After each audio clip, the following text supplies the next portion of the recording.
This is the Louie T Network.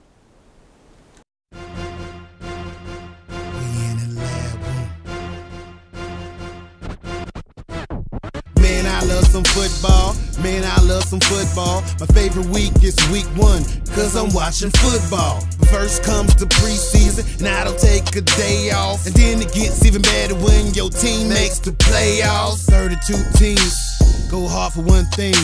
They work for one thing. That Super Bowl ring. 32 teams go hard for one thing. They work for one thing. That Super Bowl ring.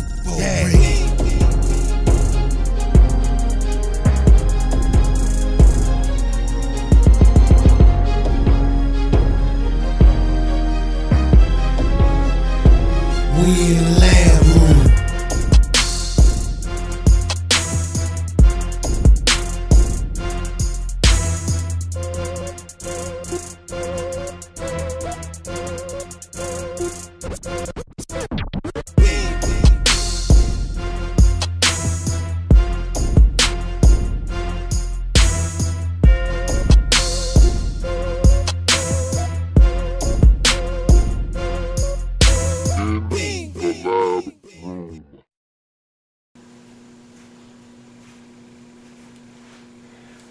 Could it be but me, your man, Louie T? Welcome, you are in the lab room. I'm your host, of course, Louie T. Thank you for joining me here on this program.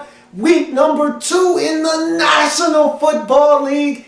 The Tennessee Titans coming off of an impressive road victory versus the Kansas City Chiefs, taking on the Dallas Cowboys, coming off of being clobbered at home by the San Francisco 49ers. Tony Romo kind of shaking off that rust from the offseason surgery and really not playing a lot in the preseason. He looked the part of a guy that didn't play a lot and didn't get a lot of reps. So would he be better in week 2? Would the Titans continue to play the way they played in week number 1 in week 2? Let's find out. Titans hosting the Dallas Cowboys. So Cowboys off to a fast start, but DeMarco Murray tackled for a 5-yard loss, and coupled with the Tony Romo sack by Jarrell Casey, takes the Dallas Cowboys out of field goal range.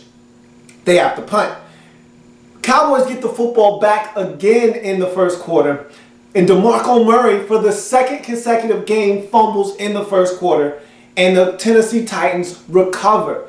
And this is something the Cowboys are going to have to address, because if you're willing to deal with the fumbles because of the talent that is DeMarco Murray, then by all means, knock yourself out. But at some point, these fumbles are going to backfire. It backfired last week in a major way. This week, you were able to circumvent that fumble and get around it as the Titans went 3 and out after that excellent field position was given to them off of that fumble. You got to take advantage of that. If you're Tennessee, there is no way you don't get something, and Jake Locker struggled in this game, especially in the first half. You've got to get something off of that. They got nothing, did the Tennessee Titans. And so, Cowboys are able to dodge a bullet after the DeMarco Murray fumble. Bernard Pollard, up to his usual antics and shenanigans, picks up a personal foul penalty on a late hit by the sidelines. Now, in his defense, this one looked to be a little questionable. I thought that the Cowboys offensive player was still in bounds,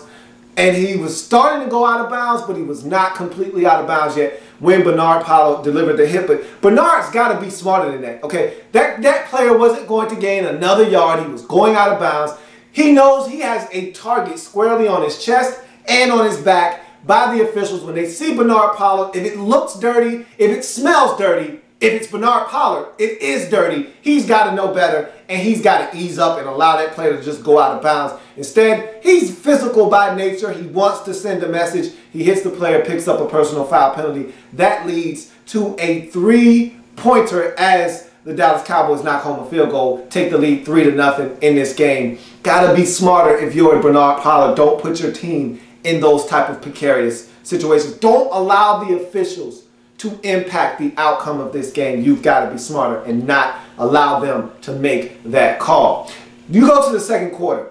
Egregious interception thrown by Jake Locker. And this is what drives me nuts with Jake Locker. Last week, He was outstanding in the game against Kansas City. Didn't turn it over. Looked really good. Controlled this offense. Had them moving at a very good pace. Never really looked out of sorts at all in that game. Then you come to this game. Big game at home. A nice step up in competition because I think the Cowboys are a better team than the Kansas City Chiefs.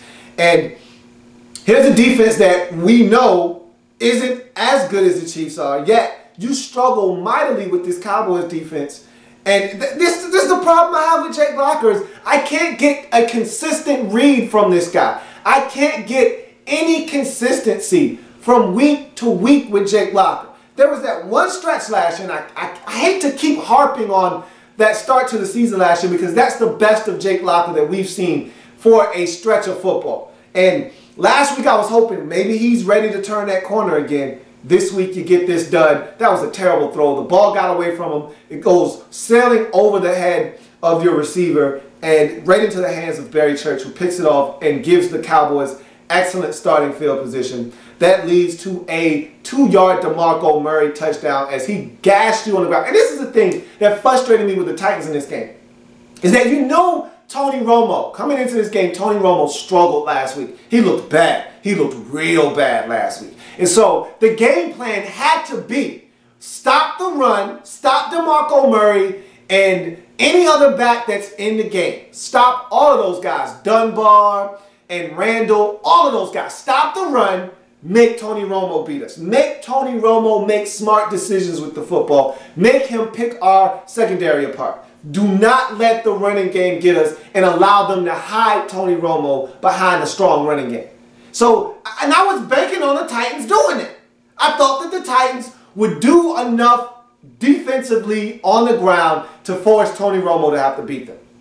But what I didn't account for was the fact that DeMarco Murray was going to gash you and almost have 100 yards rushing, if not more than 100 yards. I know at one point it was 14 carries, 97 yards in the first half. I did not expect that to happen. And so DeMarco Murray just starts to really eat you alive after that fumble. Drives the Cowboys down the field, gets in on a 2-yard touchdown. It's 10-0. Dallas up in this game. And the boys add 2 more field goals before the halftime break to go and extend the lead to 16-0. And if you're Tennessee, you go to the drawing board at halftime and you say to yourselves, okay, we got to stop with the turnovers. We got to stop with the ground game of the Cowboys. We got to slow these guys down and make Tony Romo have to beat us. And we offensively have to get it going. We got to run the football. Jake Locker has to start playing more steady football. He can't throw interceptions. He's got it. There were guys open in that first half, and he was just missing. And sometimes the pocket would be dirty. Sometimes the pocket was clean. Either way, you got to make something happen, and he just didn't in that first half. So you move on to the third quarter. Titans start the second half with the field goal. Get on the board. 16-3. Then Delaney Walker has a 61-yard catch and run. But bounces off of a Cowboys defender in a feeble attempt at a tackle, is able to turn on the Jets, blow by the rest of the Cowboys secondary, get into the end zone. It's now 16-10. Titans showing a little bit of life in this game. So now you're only down 6. You need a defensive stop, and you need it in the worst way. You've got momentum, 10 unanswered to start the second half. Now you just need one more stop to give your offense back to football with a chance to take the lead. Defense can't do it, as Bernard Pollard has an interception knocked from his grasp.